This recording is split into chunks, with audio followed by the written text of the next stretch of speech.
शाह साहब, बे औलादी, औलाद की नेमत ना होना, वो जोड़ा जानता है या उसका रब जानता है ये कितनी बड़ी एक कमी है इंसान के अंदर कि उसकी औलाद ना हो। अल्लाह ने आपको डॉक्टर साहब, मैं समझता हूँ बड़ा करम है अल्लाह का आप पर। सैकड़ों हजारों लोगों को आपके क्लिनिक से ये शिफा जरूर मिली है कि हमारे पास भी ये रिपोर्ट है कि उनको अल्लाह ने औलाद की नेमत से नवाजा। आपको विजिट करने के बाद मुझे ये बताएं, पाकिस्तान के अंदर इस माशरे में, वेस्टर्न ममालिक के तो अपने मसले होंगे, हमारे माशरे के अंदर क्या बुनियादी मसाइल आते हैं जिनमें लोग बे औलाद हो जाते हैं, औलाद पैदा करने की सलाहियत उनमें कम या ख़त्म हो जाती है, और क्या प्रैक्टिसेस हैं जो उन्हें बेहतर बना सकती हैं और औलाद की नेमत अल्लाह अता कर देगा?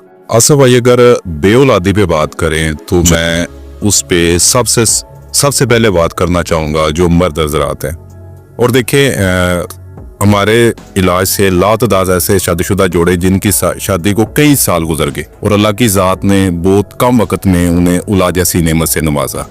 अच्छा, जो मैं आजकल एक बात बहुत ज़्यादा नोट कर रहा हूँ और पेशेंट खुद आके बता भी रहे हैं, जिससे मर्द में वीकनेस, उसमें स्पर्म की कमी और फिर उसमें जो ज़हनी मसाइल हैं वो बनना शुरू हो जाते हैं। अच्छा, अभी के माशरे में एक रूटीन बनती जा रही है कि जब भी किसी लड़के की नई नई शादी होती है तो उसकी वो फौरन बाद जैसे शादी हुई या वो खुद या उसके दोस्त उसे रिकमेंड करते हैं, कुछ ऐसी मेडिसिन मिलती हैं कि जिससे उसका वक्ती बहुत रिलीफ होता है। मर्द उसी वो एक लज़्ज़त में मंथ 2 माह 3 माह वो मेडिसिन यूज करता है कि जो बहुत ज्यादा हैवी डोज होती है और वक्ती बहुत ज्यादा फायदा देती है।